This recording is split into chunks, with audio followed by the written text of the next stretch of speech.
J'ai laissé sécher tous mes dessins hier et puis je les reprendrai ce matin, touche par touche, et je changerai peut-être volontiers aussi les outils en fonction des effets que je fais ressortir.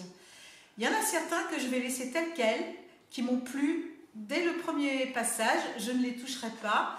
Ça, c'est une question de sensibilité, de voir à tout un chacun ce qui convient le mieux. Donc voici un petit peu un vrac d'expérience. Vous voyez, entre autres, celui-ci, je pense que je vais le retoucher. Maintenant, celui-ci qui est ici, il me plaît comme celui-là. Celui-ci, il me plaît comme ça, je vais le laisser ainsi. Celui-ci, je verrai. Sur celui-là, je vais rehausser certaines teintes. Voilà, c'est à vous de décider. Hier, j'ai fait une expérience en trempant énormément et le papier s'est mis à gondoler. Ne paniquez pas quand cela se produit. Cela va faire des poches d'eau. Vous avez soit le choix de pomper ces poches d'eau. Moi, je n'ai pas voulu le faire. Je préfère laisser les poches se résorber d'elles-mêmes. Et il va y avoir des teintes beaucoup plus foncées, ce qui correspond au fond de l'eau, ce que j'y ai vu quand je me suis baladée sur le canal, au bord du canal d'Orléans. Je le rappelle que le but de ces expériences n'est pas forcément de fignoler à tout prix, c'est en travaillant en série de lever un certain type d'énergie qui saura réharmoniser votre état intérieur. Là, il faut que je vous montre un petit truc. Quand j'ai décollé hier soir la feuille plastique que j'avais posée, je n'avais pas attendu suffisamment longtemps, donc qu'est-ce qui s'est passé?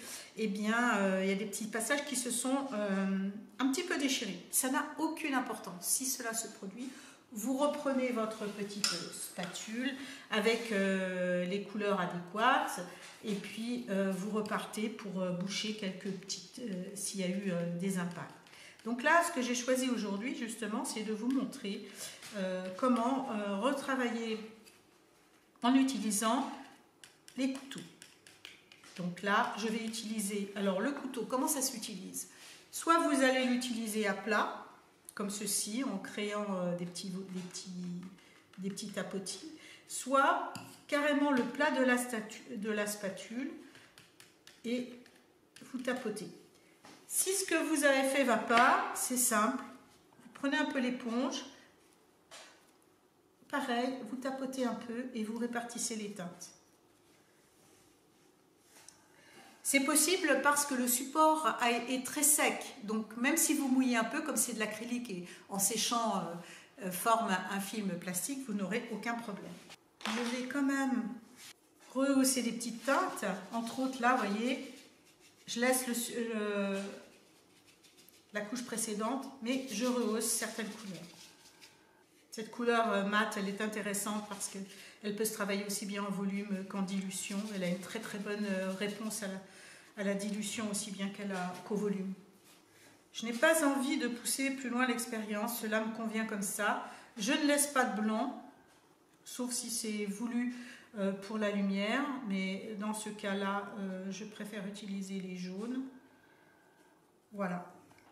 Une expérience qui me satisfait, parce qu'elle correspond aux énergies que j'avais envie de lever en moi.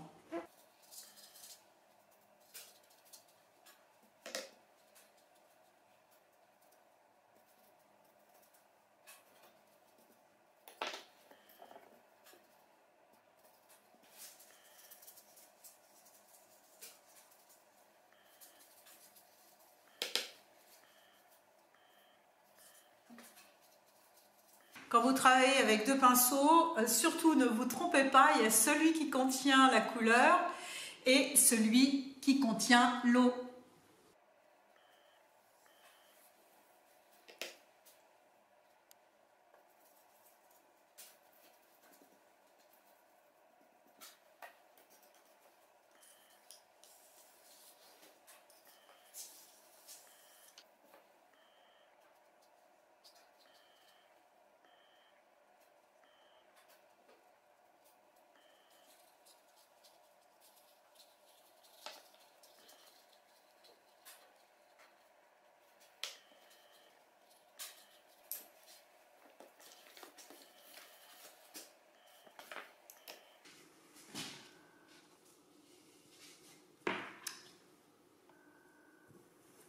Voici un autre couteau avec lequel je vais m'amuser sur les couleurs de berge.